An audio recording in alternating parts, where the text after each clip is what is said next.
Okay, so we're here today talking about networking. And so I'm with my friend Tommy Love. Tommy is entrepreneur here in the Chicago area. And we're going to talk a little bit about networking. So, Tommy, first of all, why don't you tell us when it comes to business building? I mean, first of all, how do you think about networking? When I just say the word networking to you, what comes to your mind? How would you describe it? How would you define networking? Well, Reno, it's been that's an interesting question because I had two different types of thought. My first thought in network was for me to get out and make sure people find out who I was. And then as I learn more about networking, I come to understand it's about who you are, understanding who you are, and then how our needs could meet, or how I could help you meet your needs. And that's one of the things that I think of when we talk about networking now.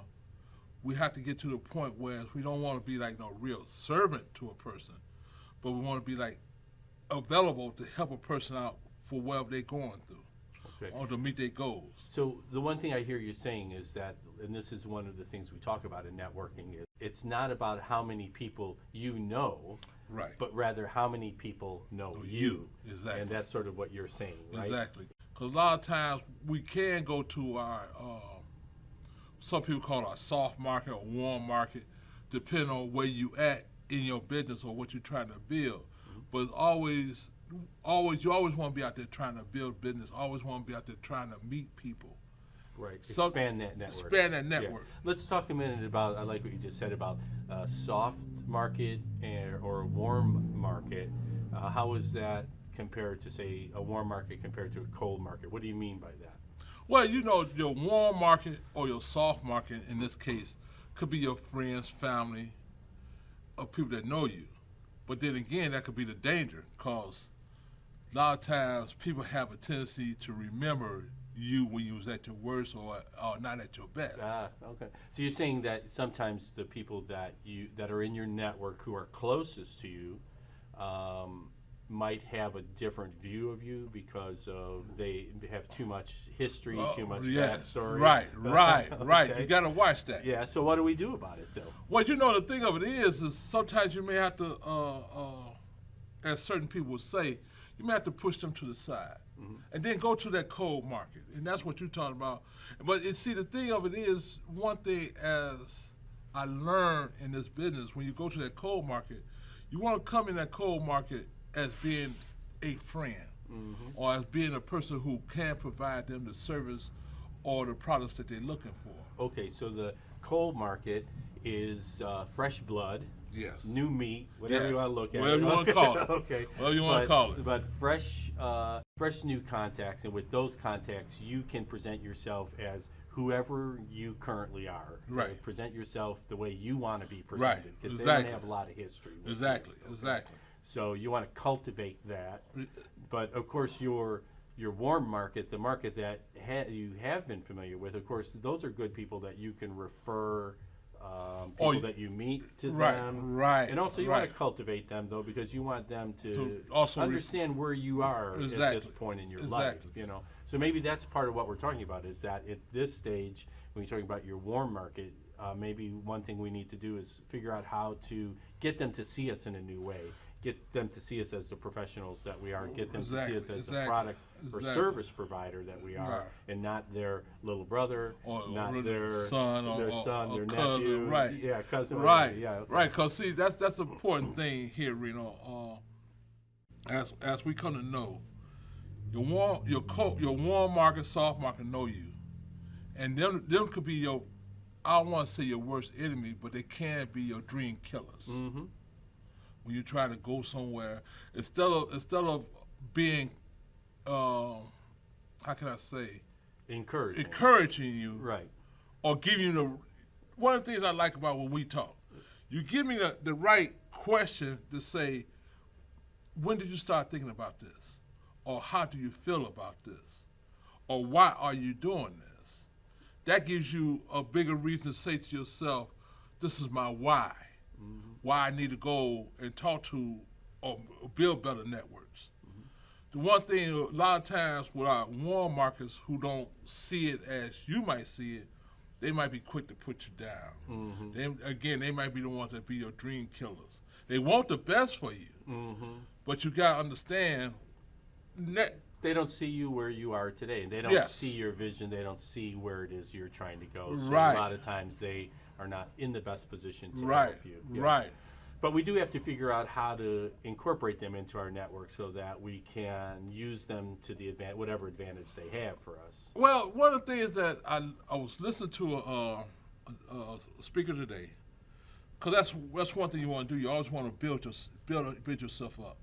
You always want to implant certain things in your mind. So if you are the type of person who say they are shy, introvert, or whatever the case may be, where you can't get out and network like you need to, but you know you are starving. So you're going to have to make that trade one way or the other. You're going to have to step up to the game because, as they say, networking is a contact sport.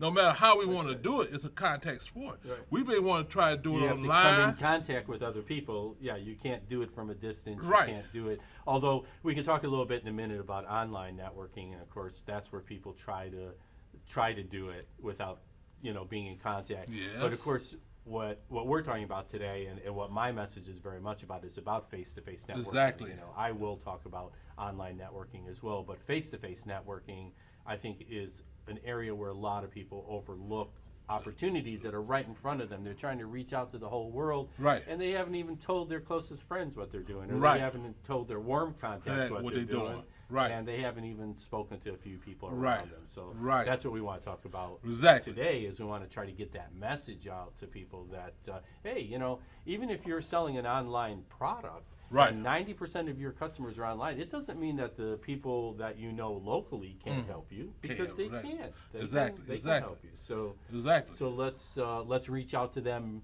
while we're doing the other thing, and let's not lose sight of that. So. And see, the one thing you don't want to lose sight of, especially when you're doing this contact sport, as we call networking, you want to kind of keep it engaging. One thing that I come in my experience of networking, as I found out in so many different ways, people always like to talk about themselves.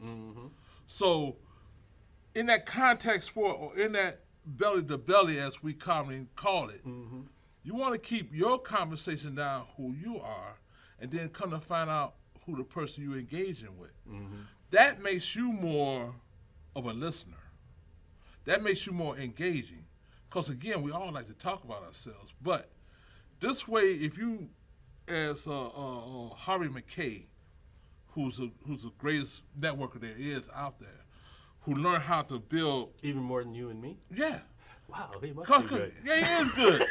Because he has a Rolodex of people that he learned to build on. Yeah.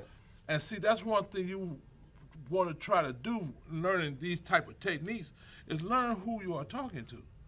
One thing you talk about with the business cards, most business cards on the flip side is blank. There's nothing on there. So if I take your business card, and then I could write down a few notes, where did I meet Reno at? What do Reno like? How many kids does Reno have? Is he married or not married? This is the type of stuff when I call back on Reno, or call back on your subject or whoever you're talking to, you can say, I met you at the Rich Room. Right. You know, we talked, we had a good conversation. Oh, by the way, how How's your the wife? Yeah, exactly. Yeah. See, now we got some kind of familiarity going. Yeah. Now, and it his- shows that you're interested. So let's Exactly. talk about that for a second. That's the key takeaway of this part that you just mentioned is show genuine interest in people Exactly. with whom you're networking. I Exactly. think this is the biggest thing that happens when you talk about networking, is that people who are negative about networking is because they often have negative experiences of somebody who has come and are very anxious to talk all about themselves and say what they do and what they have to offer, but they show very little interest in the other person. So the takeaway here is that when you're networking, and whether it's at a networking event or whether you're at a social party, it begins by showing interest in the other person. And then once you find a little bit something about them, then you can also say, oh, that's interesting because I provide this service, or this is something that I'm interested in. And it's not always about quickly getting to your service, but share something about yourself so that now you're making a connection. Right, because see, the thing of it is, and one thing, when you were saying that, I instantly thought about the elevator pitch. We so quick to give our elevator pitches that we over time ourselves. You got to think about an elevator pitch is what, maybe 1 minute to 5 seconds, depending on what floor he's going to. So that's what you want to try to concentrate on. But going back to your point, you do want to, especially in networking, it's about engaging a person and building a friendship. So that way, most people don't feel like they are being a tool in some kind of way or being used in some kind of way, because all you want to do is take something from them. Right. You made me think of something too, which is like the refined networking, which means that sometimes if you're in a business networking group, like we run here at the Roots Room, we're here to talk about ourselves and we're here to promote our businesses. So in that environment, you could be a little bit more aggressive. People want to know who you are. They want to take a chance to say who they are and what they do and so on. It's an aggressive business networking environment. Absolutely nothing wrong with that. And your 30-second or 1 minute elevator pitch is perfectly acceptable. But if you're actually in an elevator with somebody, do you really want to say, oh, hi, could you press 4 for me? Oh, by the way, my name's Reno, and I do video marketing, and, if you ever need video, give me a call. May seem a little weird, may seem a little abrupt, There are networking gurus out there who will say that, well, that's not a bad pitch, and maybe for some people it would work. Maybe for some people watching that might work fine, but it's not what most of us want to do. It's better to say something like, oh, gee, did you watch, if it's I don't know, I hate to admit this, but we were watching Downton Abbey yesterday. Okay. So my wife and I, better to say, hey, did you watch Downton Abbey this weekend, or did you watch the Super Bowl, or did you watch, whatever, and create some rapport. Exactly. So let's talk about creating rapport, before we begin pitching ourselves, before we begin talking about ourselves. I think this is what you've already alluded to, is the idea that, you want to find out a little bit about that person without being too personal. But you wanted to say, hey, what are you into? Why are, find out something about them. I guess, I don't know, we could take this elevator idea, but, if you meet somebody, whatever environment you meet them in, it may be corny to say, oh, gee, do you come here often? Or, gee, do you work in the building? Or something. But you might say, oh, I've seen you in the building before. Or, something to start to build some rapport, find out a little bit about them. So what are your thoughts about that? Well, one thing is, and I'm going to still deal with this contact sport. Okay. So, or this contact of being in a networking situation.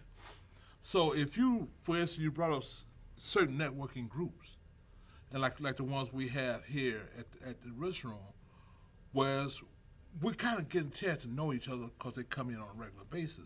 So that that way you can build a better rapport with a person because they come in on a regular basis, and that's why sometimes we have to get out our comfort zone to go to different networking groups to build that rapport.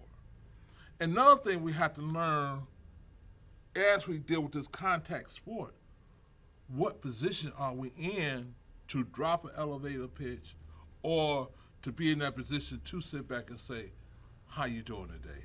I'm glad you came. How was the traffic? There you go. That's a better opening line. Right. Than, this is what I do. No, this is what I do. Yeah, right. Exactly.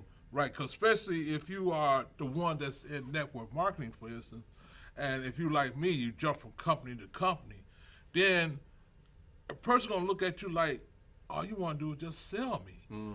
One of the things you have to learn, or I had to learn when I think about this, is how to stay with one company or how to build within one company to say this is what I do.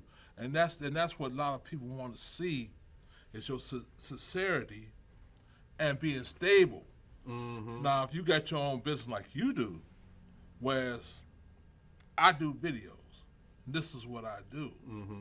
So you've been sticking with that for a while, so you are comfortable with that. Right, right. So It's a clear message. exactly. Yeah. So let's talk about network marketing for a minute, because a lot of people who are watching this may be network marketers, and even if you're not, the concepts hold true. And I think what Tommy's alluding to here is the idea, okay, I have a specific business providing video services. Exactly. But if you're a network marketer, you might or an affiliate marketer, you may have a number of different companies that you represent or have represented over the years. Exactly. But I think what you want to do is you want to cultivate a reputation for somebody who's providing quality services, quality products, quality information to their network, to the people that they know. Yes, for real. And then, if you're really behind what you're selling, then people are like, "Oh, Tommy, you got anything new? You know, Right. I really love that last Right. thing you gave me. Right. You know, what are you into this week, or what are you into now? Are you But having any new products?" But see, the thing of it is, that's the reputation you want. that's your reputation want to build, because that's like the